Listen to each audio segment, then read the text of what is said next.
হাতের নিচে হাত রাখুন, দুজনে একসাথে অঞ্জলি দিন।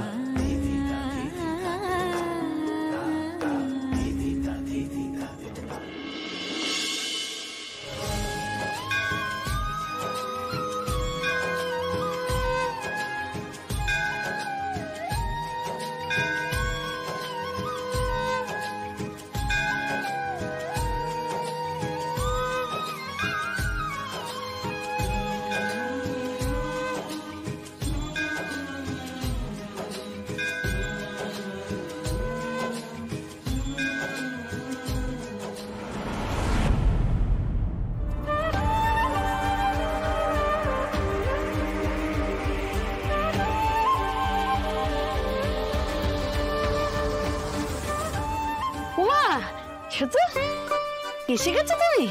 তুমি না আসা অব্দি না আমার শান্তি হচ্ছিল না। এসো এসো, বসো না, বসো বসো। এবার বলো, কথা হলো? বলো, বিয়ের কথা হলো? বললে কবে ডেট ফেট ঠিক করেছো? আরে সব তাড়াতাড়ি ঠিক করে নিলে ডেটটা, তারপর কেনাকাটা করতে হবে অনেক। সুমি, এই ভয় না ছেলেটাকে আমি আনিনি। ও মুখে তো একবারে কথা ফুলঝুরি ফুটছে একেবারে। তুমি বিয়ের কথা বলতে গিয়ে শেষে এমন ভাবে ভয় পাইয়ে দিতে, ছেলেটাকে ভাগিয়ে দিতে। হ্যাঁ, ভাগিয়ে দিতে? কি ভাগিয়ে দিতাম? যত রাজ্য ভুলভাল কথা তোমার। আরে শোনো, তুমি অন্য বিষয় আমার থেকে বেশি জানতে পারো, কিন্তু এই সমস্ত বিষয় না আমি তোমার থেকে দু কদমে এগিয়ে, জেনে রাখবে। তুমি বুঝতে পারছো না সুমি, এইভাবে হুট করে বিয়ের কথা বলা যায় না। কি কি মানে? তুমি বিয়ের কথা বলোইনি? বলোইনি মানেটা কি? বলেছি, কথা বলতে গেছি, কথা না বলে চলে আসবো, তাই কখন হয়? তো কি বলেছো? কি বুঝতেই পারছি না, কি বলেছো? কি? আরে আমার মেয়েটা ফেলনা নাকি? হ্যাঁ, আমি কি বিয়ের কথা বলতে গিয়ে ভিক্ষে চাইবো? তোমার যত রাজ্যের মানে কি বলবো আর? মেয়ের বাপের অনেক জ্বালা থাকে, বলতে হয়। আমার কোনো জ্বালা নেই গো সুমি, মেয়েটা আমার প্রাণ। সে ছোট থেকে কত যত্ন করে আগলে মানুষ করেছি মেয়েটাকে। শুধু ভাবি যে আমাদের থেকে দূরে চলে গেলে ওকে কে আগলে রাখবে, কে যত্ন করে রাখবে বলো তো সুমি?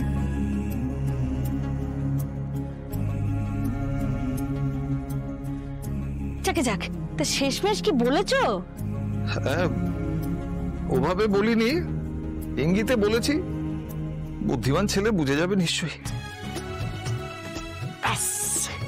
এই নীলকে এবার আমি জামাই করব।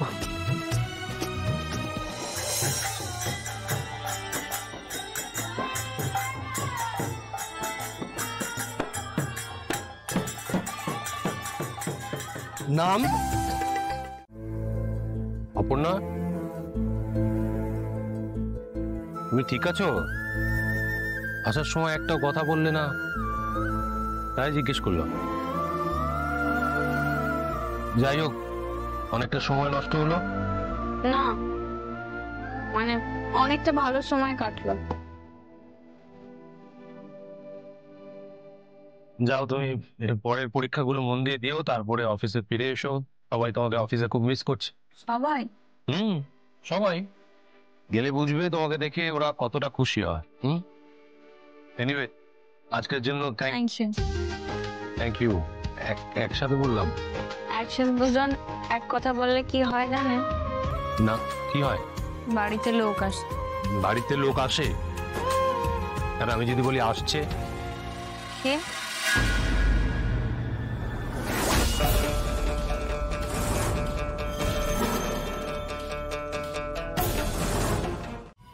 নাহলে সারা জীবন আমরা শুধু ওই আমাদের কাজটা বড়, আমাদের কাজটা বড় এই করে যেতাম। অন্যের কাজটাও যে বড় গুরুত্বপূর্ণ সেটা বুঝতেই পারতাম না, কিন্তু একে অন্যের দিকে আঙুল তুলতাম আর ঝগড়া করতাম।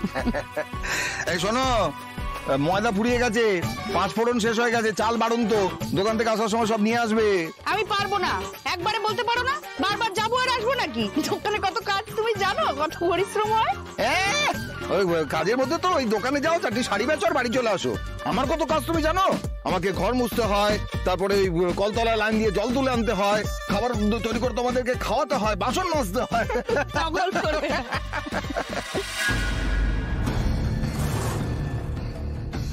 অপুটাকে একটু ভালো মন্দ কিছু করে খাওয়াই, বুঝলে? বিয়ে হয়ে গেলে তো সব নিজের হাতে করতে হবে ওকে। আমাদের মতো করে কে বা খাওয়াবে ওকে বল? খাওয়াবে খাওয়াবে, দেখো মা রুদ্র মাতঙ্গীর দয়ায় ঠিক ওর একটা ভালো ঘরেই বিয়ে হবে। না তুমি গার্ড নেবে না, আর যদি হঠাৎ করে কোনো বিপদে পড়ো তখন আমাদের সমস্ত কাজ ছেড়ে তোমাকে উদ্ধার করতে আসতে হবে। তুমি কি এটাই চাও? তুমি নিশ্চয়ই সেটা চাও না। কিন্তু স্যার আমি শুধু এটা জানতে চাই কিসের বিপদ হবে আমার? অপর্ণা, তুমি কিসের জন্য ছুটি নিয়েছিলে? পরীক্ষার জন্য, তাই তো? মন দিয়ে প্রিপারেশন নাও, ভালো করে পরীক্ষাটা দাও। তোমাকে আর অন্য কিছু নিয়ে ভাবতে হবে না। আশা করি তুমি বুঝতে পারছো আমি কি বলছি। ও না, তুমি বুদ্ধিমতী মেয়ে, তুমি নিশ্চয়ই আমার কথা শুনবে। স্যার আমি yes or no? Yes sir. কি বলছে এতক্ষণ কিঙ্কর অপর্ণাকে? ওর এই বিহেভিয়ারের জন্য অপর্ণা না টেনশনে পড়ে যায়। ওহ, এই লোকটাকে নিয়ে পারি না। কোনো দরকার ছিল না আগ বাড়িয়ে এইসব কথা বলার। ভগবান জানে কি বলছে। আপনি যা বলেছেন আমি সে সব কথাই মাথায় রাখবো, কিন্তু আমাকে প্লিজ একটুখানি বলবেন কিসের বিপদ হতে পারে স্যার যার জন্য আপনারা এত সাবধানী হচ্ছেন? কাদের ভয়? কেউ কি আছে যার জন্য আমাকে আপনারা এভাবে? তোমার নেক্সট এক্সাম কবে? All the best for that. ভালো করে পরীক্ষা দিও। থ্যাংক ইউ আমার কথা মন দিয়ে শোনার জন্য। হলো